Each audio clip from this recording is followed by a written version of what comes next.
Gostaria de chamar para a constituição da mesa o excelentíssimo senhor ministro Renato Acha, ex-presidente da Embratel.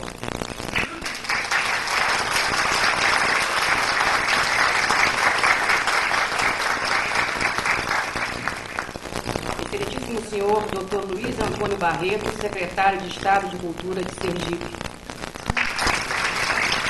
Magnífico reitor da Pontifícia Universidade Católica do Rio de Janeiro, Padre Jesus Sanches Hortal. Professor Jorge Jaime, presidente de honra da Academia Brasileira de Filosofia.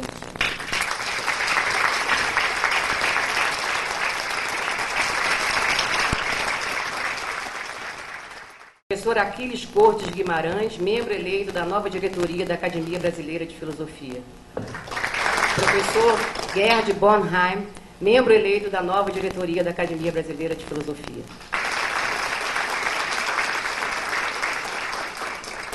Professor Danton Voltaire Pereira Souza, também novo membro eleito da nova diretoria da Academia.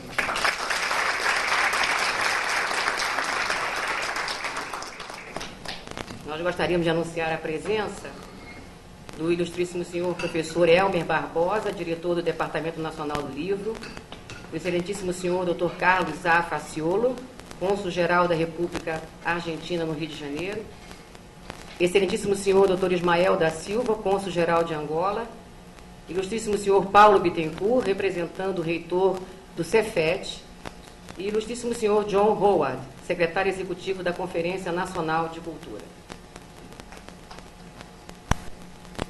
Vamos dar início, então, à nossa cerimônia de posse da nova diretoria da Academia Brasileira de Filosofia. Nesse momento, nós convidamos os presentes a ouvirem e cantarem o hino nacional.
E a Faculdade Cândido Mendes pelo inestimado apoio que deu à realização dessa cerimônia.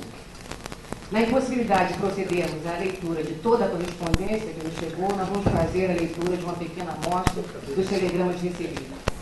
Mensagem convidando-me para participar da cerimônia de posse de Vossa Senhoria no cargo de presidente da Academia Brasileira de Filosofia, a ser realizada no próximo dia 10.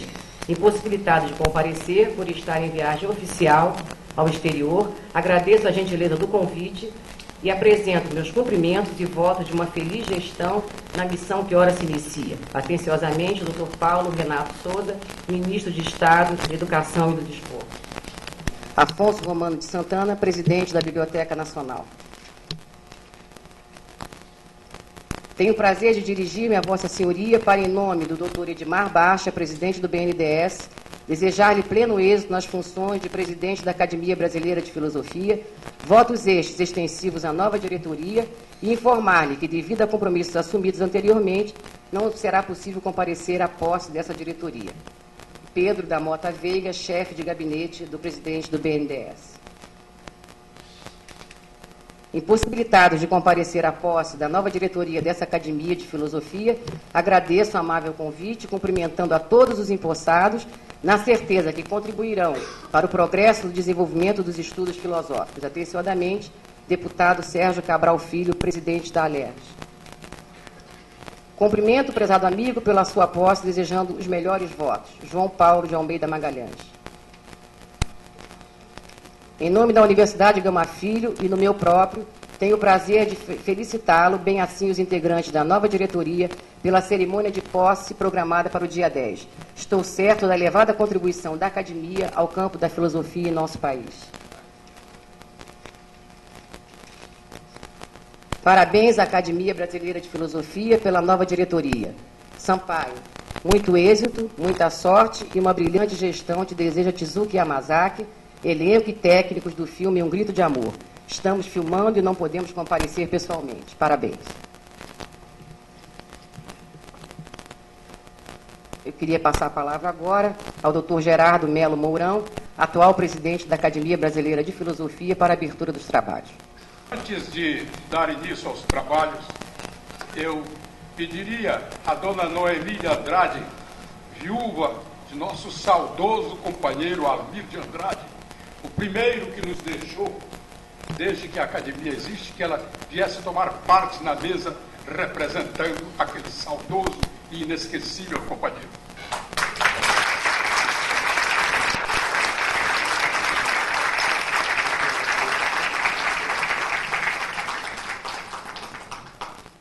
Quero dizer que a primeira ideia que me ocorreu ao vir dar posse ao meu sucessor, ao ilustre acadêmico Sampaio, na presidência da academia, foi a de que eu estava me despedindo da presidência. E veio à minha memória o verso famoso de Rilke, que diz que so leben wir und nehmen immer Abschied. Assim vivemos nós, despedindo-nos sempre. Permitam os senhores acadêmicos que as minhas primeiras palavras sejam não as de um filósofo, mas de um poeta. Assim vivemos nós, despedimos-nos sempre, diz o verso famoso de Rilke, que há tantos anos tomei como epígrafe de minha própria adolescência e que tenho repetido incessantemente, acrescendo-o de glosas e repentes, como esta de um verso longínquo dos tempos erradios da juventude. Assim vivemos nós, despedindo-nos sempre e não partindo nunca. Mas, mais do que uma pesada responsabilidade, foi, isto sim, a honra de uma aventura fascinante. Primeiro, porque passei a substituir o próprio fundador da academia, nosso confrade Jorge Jaime de Souza Mendes, primeiro presidente da casa e seu presidente perpétuo, emérito, honoris causa. Depois, porque a academia, estudiosamente constituída por Jorge Jaime, com a ajuda de outros filósofos que passaram a ser seus sócios fundadores, representa certamente, sem desdouro para outras academias disso ou daquilo, o mais egrégio elenco de representantes do mero saber e do mero pensamento que se reúne no país. E a palavra egrégio vai aqui em seu sentido etimológico, os que podem ser escolhidos ex grege, da grei cultural do país. Pois esta não é uma academia de notabilidades, embora nelas se encontrem alguns dos melhores notáveis deste país, dos diversos estados da federação. Aqui não tem e não terão ingresso por decisão de um fundador, senão aqueles que se ocupam das coisas do conhecimento e da cultura. Orgulho-me assim de informar que nenhuma outra instituição pode falar antes da nossa daquilo que é objeto da filosofia. E fora das coisas próprias das religiões, que se situam nas sesmarias da metafísica, que supõe a revelação de verdades para lá dos tempos e dos espaços, e entre elas se inclui a poesia, só a filosofia tem o privilégio da busca da verdade. Por isso, o nosso lema é ad veritatem. Recentemente eu contava, por ocasião da morte do escritor português Miguel Torga, a quem renda aqui uma homenagem, uma das figuras mais importantes da nossa língua, com uma obra extraordinária de ficção, de poesia e de memórias, um homem de pensamento puro. Né? O Torga, eu, quando fui visitá-lo, 5 ou 6 semanas antes de sua morte, ele disse: tenho muita pena de ti, porque tu vives num país como o Brasil, onde fulano de tal é considerado um grande escritor. Eu digo: mas por que, Miguel? Porque não é um escritor, um contador de anedotas, etc., que não, o teu país, a literatura do teu país não tem uma paideia, e está sofrendo toda a América Latina disso. Aí citamos, ao correr da conversa, não vou citar nomes brasileiros, se este Gabriel Garcia Marques é um contador de anedotas para vender o pitoresco do seu país aos estrangeiros. O país não é isso, o país tem uma medula muito mais séria de pensamento do que essas obras pitorescas, etc. Então, o Brasil precisa de uma paideia. A Grécia existiu e existe até hoje por essa paideia. Os judeus existem até hoje porque tem uma paideia.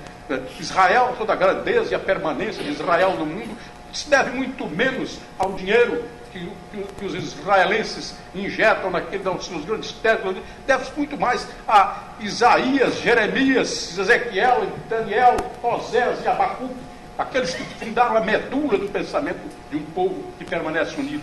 Assim, da falta dessa paideia, o nosso povo está sofrendo. E a academia existe para isso, para criar o gosto da filosofia, para que o país aprenda a pensar, debruçar-se sobre o ser humano e criar a sua própria verdade e buscar a verdade do mundo que nos serve.